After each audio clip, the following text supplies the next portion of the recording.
warahmatullahi wabarakatuh. Selamat datang di kanal YouTube Mas Dosen Production, media informasi bagi dosen dan mahasiswa di seluruh Indonesia yang akan mengupas tuntas topik seputar Tridharma Perguruan Tinggi dan dinamika kehidupan kampus.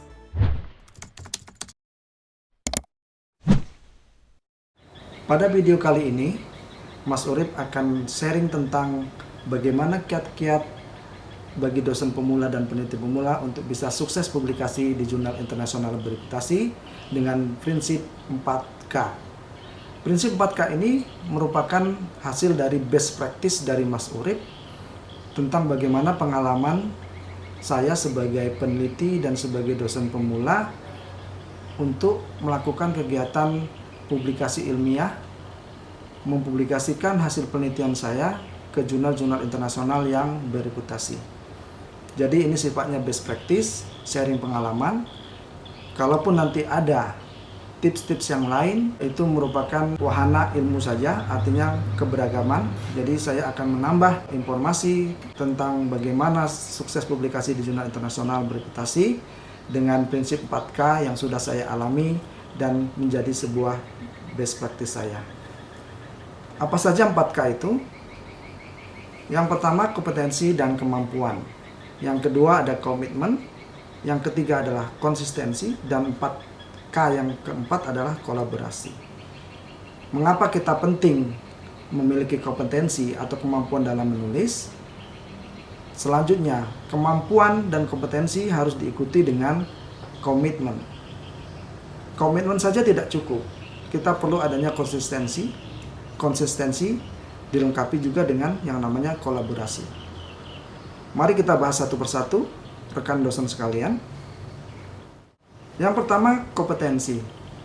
Kemampuan atau keterampilan apa saja yang perlu kita miliki sebagai dosen agar kita bisa mempublikasikan hasil penelitian kita ke dalam artikel yang dipublikasikan di jurnal internasional bereputasi. Kemampuan atau kompetensi atau keterampilan yang pertama adalah kemampuan kita mencari jurnal atau artikel rujukan. Hal ini menjadi penting Bapak Ibu, rekan dosen sekalian, karena untuk menghasilkan sebuah karya ilmiah yang baik, kita perlu membaca artikel atau referensi yang baik pula. Ibarat dalam dunia kesehatan, kalau kita ingin menjadi sehat, kita perlu asupan gizi yang cukup seimbang dan asupan gizi yang sehat pula. Demikian halnya dengan menulis. Untuk menghasilkan sebuah karya ilmiah yang bagus, yang berintegritas dan berkualitas, kita juga harus membaca, kemudian kita juga harus mempunyai akses kepada jurnal-jurnal artikel rujukan yang memang kredibel. Di sini ada beberapa contoh database yang bisa kita gunakan. Jurnal internasional yang bereputasi tinggi apabila bacaan-bacaan kita itu adalah bacaan-bacaan dari jurnal-jurnal yang sifatnya abal-abal atau tidak kredibel Bapak Ibu, rekan dosen sekalian. Oke, selanjutnya selain kemampuan mencari artikel rujukan, kita juga dituntut untuk mempunyai kemampuan menulis. Ini teknis Bapak Ibu ya. Kemampuan menulis dalam sebuah artikel itu umum. Jadi kita harus paham bagaimana menulis abstrak yang baik, bagaimana kita harus menulis background. Di dalam background itu kita harus menyusun argumen yang baik, logika yang baik, sehingga kita bisa meyakinkan pembaca bahwa tulisan atau topik penelitian yang kita sajikan ini memang penting dan mempunyai novelty. Kemudian methods atau bagaimana kita mengumpulkan data, bagaimana kita menganalisa data, bagaimana kita menghasilkan data yang baik, itu nanti kita kupas di dalam methods. Kemudian ada findings and discussion, bagaimana temuan data kita itu menyampaikan suatu ilmu pengetahuan yang baru, dan kemudian discussion bagaimana kemampuan kita mengelola data yang kita dapat, menghubungannya dengan teori-teori yang berkaitan, dan melihatnya dari perspektif penelitian-penelitian relevan sebelumnya. Hal ini sangat penting di dalam discussion Bapak Ibu, karena banyak kita rekan-rekan dosen pemula biasanya dalam discussion itu hanya memaparkan data, tapi tidak melengkapi dengan sebuah analisis yang dalam, sebuah sintesa dari perkawinan antara previous research, teori yang berkaitan dengan data yang kita temukan. Kombinasi dari tiga hal ini perlu ada dalam bagian discussion di dalam sebuah artikel ilmiah yang baik Bapak Ibu. Kemudian di conclusion, apa sih yang harus ada dalam conclusion? Apa saja yang harus ada di dalam sebuah kesimpulan yang kita buat?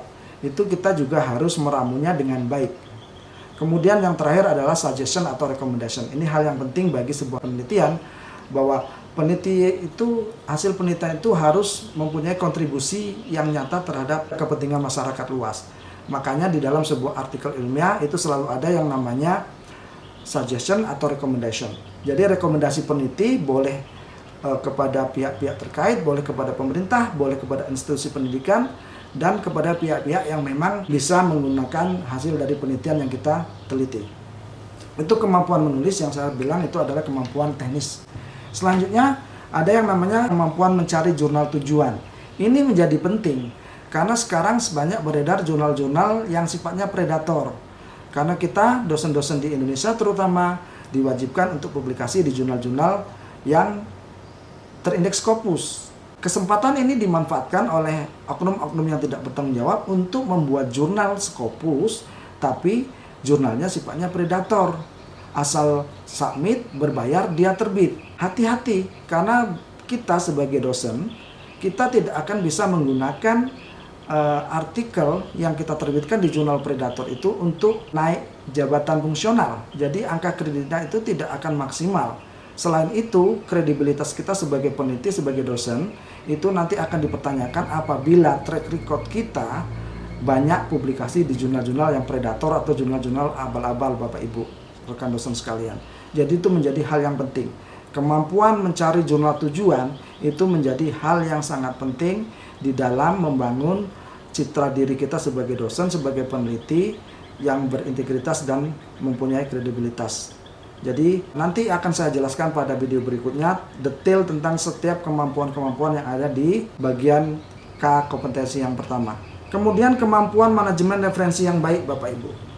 Selain kemampuan menulis, kemampuan mencari artikel rujukan, dan kemampuan mencari jurnal tujuan, kita juga harus paham bagaimana mengelola referensi. Ini sangat penting bagi penulis agar terhindar dari namanya praktek plagiarisme, Bapak Ibu dan rekan dosen sekalian.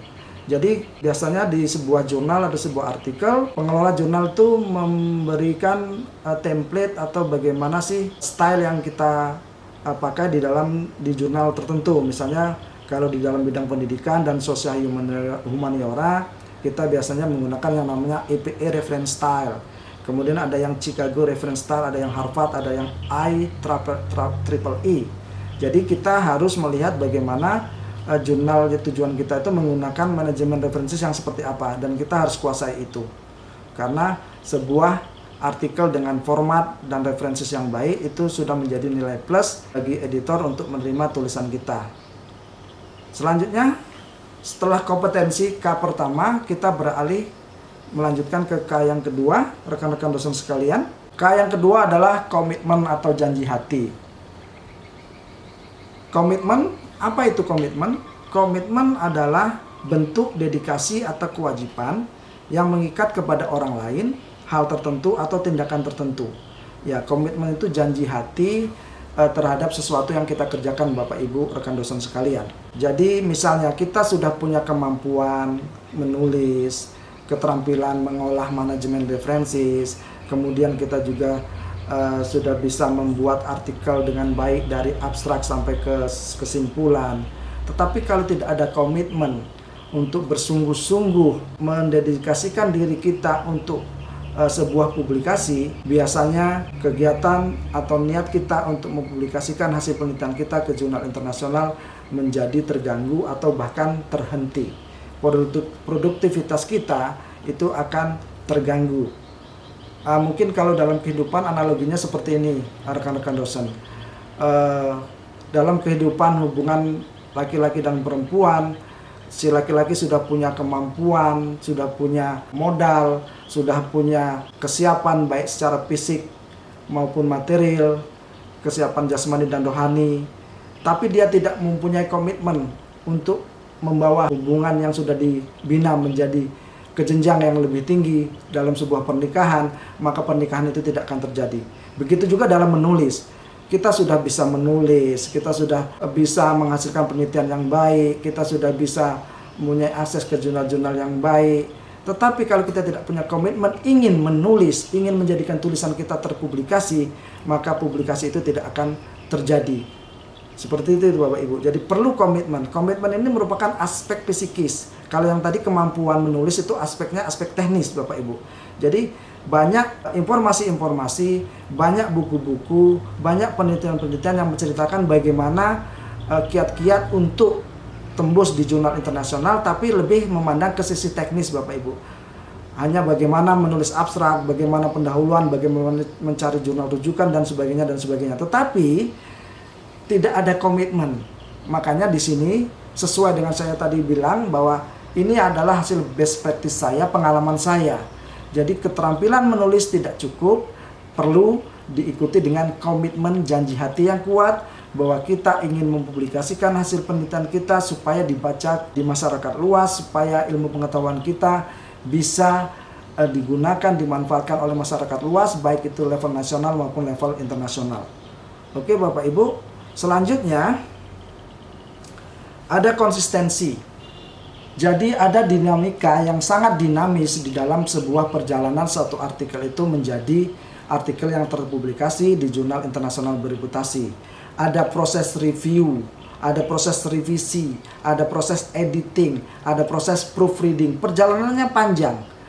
Pengalaman saya untuk jurnal yang internasional bereputasi minimal itu 6 bulan dari proses submission sampai proses publikasi Bapak Ibu rekan dosen sekalian. Itu perlu komitmen konsistensi yang kuat dari kita. Ada istiqomah, kita terus menerus menyelesaikan apa yang sudah menjadi cita-cita kita, apa yang kita inginkan dengan konsistensi yang tinggi. Tanpa adanya konsistensi, kita harus berhadapan dengan reviewer, kita harus merevisi ulang, kita submit lagi, kita revisi lagi, kita submit lagi, kita revisi lagi. Itu memerlukan ketahanan dan konsistensi yang sangat tinggi bagi penulis agar tulisan dia bisa sukses terbit di jurnal internasional yang kredibel dan bereputasi. Selanjutnya, kolaborasi. Ini sangat penting rekan-rekan dosen sekalian, khususnya bagi kita dosen-dosen pemula, peneliti-peneliti pemula yang belum pernah publikasi di jurnal-jurnal internasional bereputasi. Kolaborasi ini adalah bagaimana kita mengajak pihak luar atau kolega kita, dosen atau peneliti untuk sama-sama berkolaborasi menghasilkan sebuah artikel ilmiah yang baik, sebuah penelitian yang baik, sehingga bisa dipublikasikan di jurnal internasional yang bereputasi. Hal ini sangat penting, Bapak Ibu sekalian, rekan dosen sekalian, karena apa? Sebagai penulis pemula, kadang-kadang editor itu akan melihat siapa sih yang submit artikel ini. Kalau dilihat nama-namanya, oh nama-nama pemain baru ini, belum dikenal di dunia internasional. Itu akan sulit Bapak Ibu, walaupun itu bukan syarat utama ya Bapak Ibu, tapi itu juga dilihat oleh editor. Ini penulisnya siapa? Nah, untuk mengatasi permasalahan ini bagi kita penulis-penulis pemula, kita harus melibatkan orang lain, penulis lain yang memang kiprahnya sudah lebih dahulu di level internasional. Sehingga kalau ada nama-nama mereka di dalam tim penulisan kita, itu editor akan melihat, ini ada si ini, ada si ini. Berarti ini sudah jadi nilai poin kita untuk jurnal kita, artikel kita diperhatikan oleh editor. Minimal untuk fase pertama submission itu kita akan dilihat editor. Dan mudah-mudahan bisa diterima dan bisa dilanjutkan untuk direview oleh reviewer. Walaupun itu belum jaminan setelah direview akan diterima. Tapi setidaknya itu pintu masuk dengan melibatkan penulis-penulis yang sudah terkenal, yang sudah punya nama ke dalam tim penulisan kita. Jadi itu perlu Bapak Ibu. Jadi selain tadi kompetensi atau kemampuan, kemudian ada komitmen, ada konsistensi. Hal yang sangat penting bagi peneliti pemula atau penulis pemula adalah kolaborasi. Kolaborasi dengan dosen-dosen, dengan peneliti-peneliti yang sudah punya nama, yang sudah terkenal, yang sudah malang melintang di dunia publikasi, dan editor-editor di bidang ilmu kita itu sudah kenal beliau-beliau ini. Ini penting. Jadi ini yang mungkin tidak ditemukan di informasi-informasi tentang sukses publikasi di buku maupun di informasi yang disebarkan oleh beberapa kolega saya. Jadi ini yang saya perlu garis bawahi, bahwa selain kompetensi, ada konsistensi, ada komitmen tadi, ada juga yang namanya kolaborasi. Berikut Bapak Ibu rekan dosen sekalian, saya akan kasih contoh, ada 3 tulisan saya merupakan hasil kolaborasi. Yang pertama ada artikel saya yang terbit di Routledge, Taylor and Francis di tahun 2020, itu tentang The Portrait of Primary School English in Indonesia Policy Recommendation. Ini saya tulis dengan rekan saya, ada Pak Edi Haryanto, ada Pak Handoyo Pujiwidodo, dan Tarik Elias. Mengapa saya libatkan beliau? Karena saya terus terang membutuhkan nama besar beliau untuk bisa tembus di jurnal-jurnal internasional yang bereputasi. Karena saya sendiri secara pribadi saya belum punya nama. Ini yang saya sebut tadi kolaborasi bagi dosen-dosen pemula. Ini penting. Jadi kita sebagai peneliti tidak boleh egois, tidak boleh selfish. Saya harus sendiri, saya harus bisa sendiri, tidak bisa seperti itu. Karena di dalam sebuah jurnal internasional dengan menulis tim itu akan lebih baik ketimbang kita misalnya nulis sendiri. Karena hampir mustahil seorang peneliti itu bisa meneliti sendiri, mengumpulkan data sendiri, menyimpulkan data sendiri, kemudian publikasi sendiri. Karena sebuah riset itu adalah pada dasarnya adalah sebuah kerja tim, teamwork yang memang bekerja secara solid dan menghasilkan sebuah penelitian yang solid dan menghasilkan publikasi artikel yang memang benar-benar berkualitas.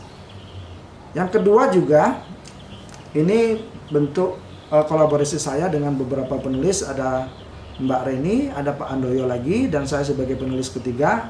Saya dan tim itu melihat bagaimana female representation in government mandated English language textbook used in Indonesian junior high school. Jadi kami melihat bagaimana sih keterwakilan female gender di dalam sebuah buku teks bahasa Inggris, buku teks wajib yang ada di SMP, yang ada di sekolah-sekolah di Indonesia. Ini juga merupakan artikel kolaborasi kami dengan Pak Handoyo yang merupakan tutor internasional yang sudah malang melintang di dunia publikasi internasional yang levelnya sudah level dunia.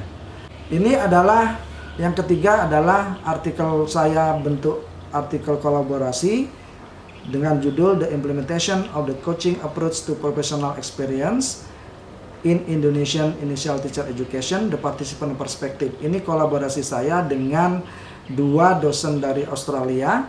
Yang pertama dengan Jennifer Clifton dari Queensland University of Technology, dan kemudian ada dari Heather Fehring dan Katie Jordan dari RMIT University. Ini saya berkolaborasi dengan Pak Muhammad Rusdi, senior saya di Fakultas Keguruan dan Ilmu Pendidikan di Universitas Jambi.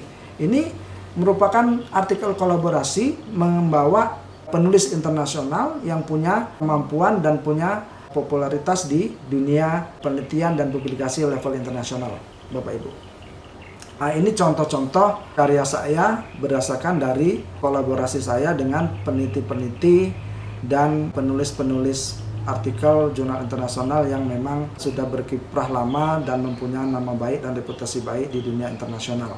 Kolaborasi ini juga bisa kita lakukan dengan misalnya kita ikut aktif dalam forum-forum atau komunitas-komunitas menulis. Jadi kita bisa mengikuti komunitas menulis yang ada di Indonesia, ada juga misalnya forum-forum dosen-dosen Indonesia, forum-forum peneliti, baik itu di media sosial Facebook atau di IG atau memang di komunitas-komunitas menulis yang memang dibentuk dan diadakan dengan tujuan untuk melatih kita sebagai dosen pemula supaya kita bisa terampil dan bisa menjadi dosen peneliti sekaligus dosen yang mampu mempublikasikan hasil penelitian mereka di jurnal-jurnal internasional yang bereputasi, baik itu yang terindeks Scopus maupun terindeks Web of Science.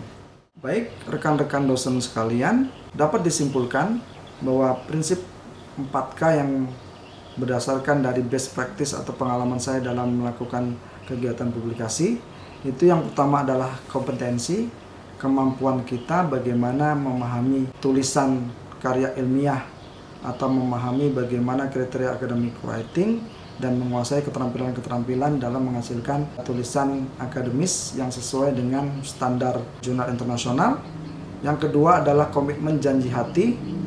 Banyak kita temukan teman-teman kita yang bisa menulis, bisa meneliti, bisa melakukan pengajaran pendidikan dengan baik, tetapi karena tidak punya komitmen untuk menulis, mereka-mereka ini tidak produktif dalam hal menulis. Jadi perlu selain kompetensi adalah komitmen. Setelah komitmen, kita perlu konsistensi. Mengapa kita perlu konsistensi atau istiqomah dalam melakukan sesuatu? Karena proses publikasi itu merupakan proses yang sangat panjang, rekan-rekan dosen sekalian, proses yang membutuhkan kesabaran, ketelatenan, ketekunan kita untuk terus-menerus memperbaiki dan merevisi apa-apa yang diminta oleh editor, apa-apa yang diminta oleh reviewer, sehingga kualitas dari artikel kita itu menjadi lebih baik dan layak untuk dipublikasikan di jurnal-jurnal internasional. Setelah konsistensi, yang keempat adalah kolaborasi. Kolaborasi ini penting khususnya bagi dosen-dosen pemula atau peneliti-peneliti pemula yang ingin mempublikasikan hasil penelitiannya ke jurnal-jurnal internasional bereputasi. Kolaborasi yang saya maksud ini adalah bagaimana kita melibatkan orang ketiga atau orang luar ke dalam tim penulisan artikel jurnal kita.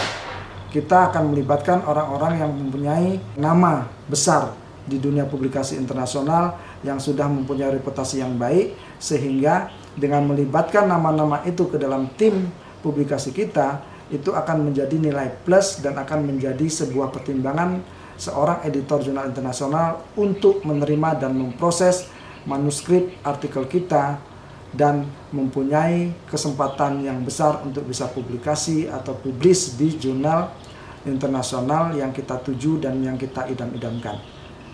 Demikian saja rekan-rekan dosen sekalian. Ingat prinsip 4K, kompetensi, komitmen, konsistensi, dan kolaborasi. Mungkin itu saja video perdana kali ini Mas dosen. Saran dan kritik atau pertanyaan boleh nanti disampaikan di kolom komen. Dan untuk keberlanjutan video ini, mohon kiranya bisa subscribe di channel YouTube kami, Mas Dosen Production. Dan silakan aktifkan notifikasi di belnya atau di loncengnya, diklik loncengnya. Terima kasih. Assalamualaikum warahmatullahi wabarakatuh.